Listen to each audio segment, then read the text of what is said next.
Deshsatta news reporter, जनतेचा आवाज, निर्भीड पत्रकारितेचा अभिमान। डीजे गौतमी पाटील तमाशा असा कार्यक्रम आयोजित न करता दत्त जयंती उत्सवानिमित्त त्यांनी या परिसरातील जे पालक वर्ग आहेत, तरुण तरुणी, विद्यार्थी विद्यार्थिनी आहेत, यांच्यासाठी एक समाज प्रबोधन म्हणून आजचे हे मोटिवेशनल स्पीकर, प्रेरणादायी व्याख्याते प्राध्यापक हंकारे सर यांचा बाप समजून घेताना या विषयावरती एक प्रबोधनपर भाषण आयोजित केलेलं आहे।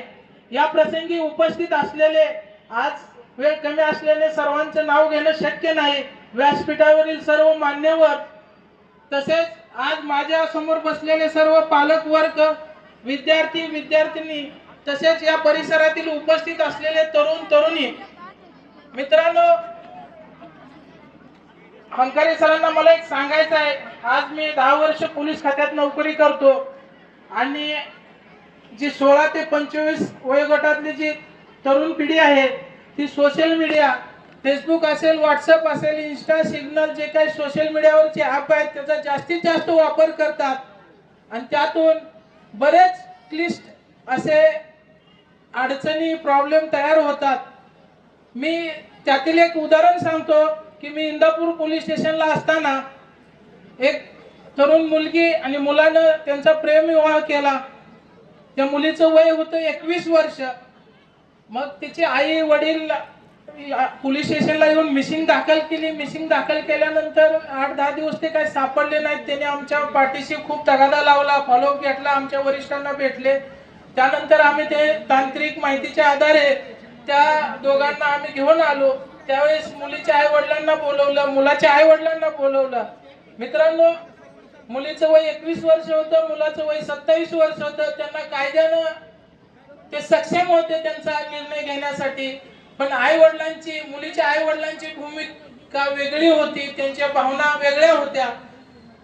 मग ते म्हणले आम्हाला मुलीला बोलायला वेळ द्या सर, 10 मिनिटं। ठीक आहे, आपण देऊ। मुलाला आम्ही कन्व्हिन्स केलं, बाबा 21 वर्ष तिला सांभाळलेलं आहे, मोठे केलेलं आहे, तिचे लाड पुरवलेले आहेत। मुलापेक्षा मुलीच्या अशा अपेक्षा जे काही असतील त्या इच्छा आई वडिलांनी पूर्ण केलेले आहेत। एक 10 मिनिटं आपण तिला बोलायला वेळ देऊया।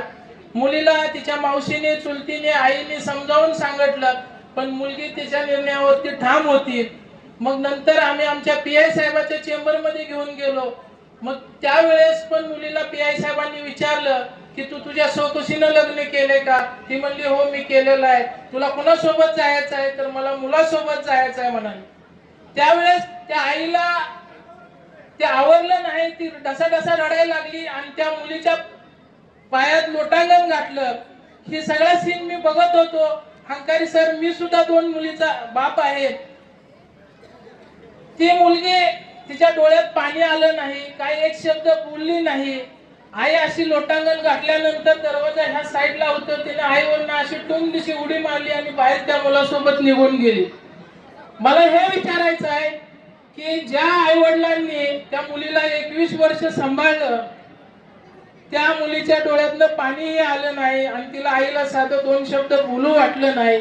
ही कठोर मानसिकता त्या मुलीच्या मनातून कुठून आली आणि कशी आली आणि का आली, यावरती आज तुम्हाला आम्हा सर्वांना उत्तर द्यायचं आहे। मी जास्त वेळ घेणार नाही, मी माझे 2 शब्द मनोगत व्यक्त करून या ठिकाणी थांबतो। जय हिंद, जय महाराष्ट्र।